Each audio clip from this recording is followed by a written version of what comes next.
लोका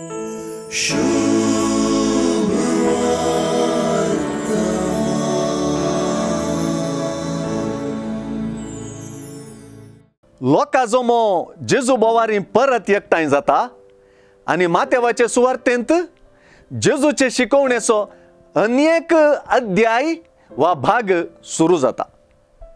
अशें 13वो अध्याय सगळो जेजूचे विशेष शिकवणेक म्हणजे वपारी मुखांतर शिकवणेक साक्ष जाता. जेजूची शिकवणूक वपारी मुखांतर लोकांक चड पावतली आणि मतींत उरतली आणि सर्गींच्या राजां संबंधी जेजूची शिकवणूक तांच्या काळजा गुंडायंत रोमतली.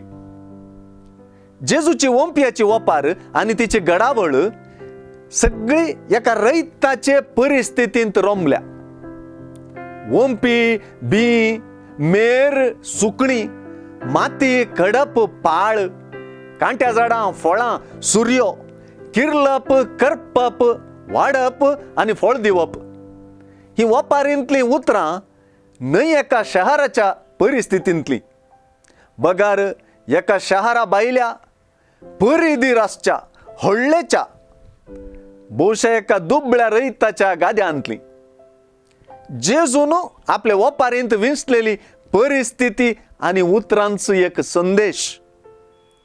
तो संदेश 8 बागींतल्या उतरांक ताळ पडसो, लन्विकायेचो घालतो. कान असलेली आयका म्हणल्या उतरांनी प्रबोधीय संदेश तो. ताचे वपारींतलो रैत वंपी वमताना बी जायते कडेन पडटा. वपारीचो अर्थ फुडें तो सांगतलो, पूण त्या बियांची काणी कोणाकी थटक करची. हाचो अर्थ कितें जावयेत म्हणून चिंतूंक करचेंच हे वपारीचो शेवट. बरी सुवात आणि वाडून फळ दिवप वपारीक एक महान अंत्य दितात आणि हे कितें जावयेत म्हूण सवाल आणि कुतूहल बोळ करतात.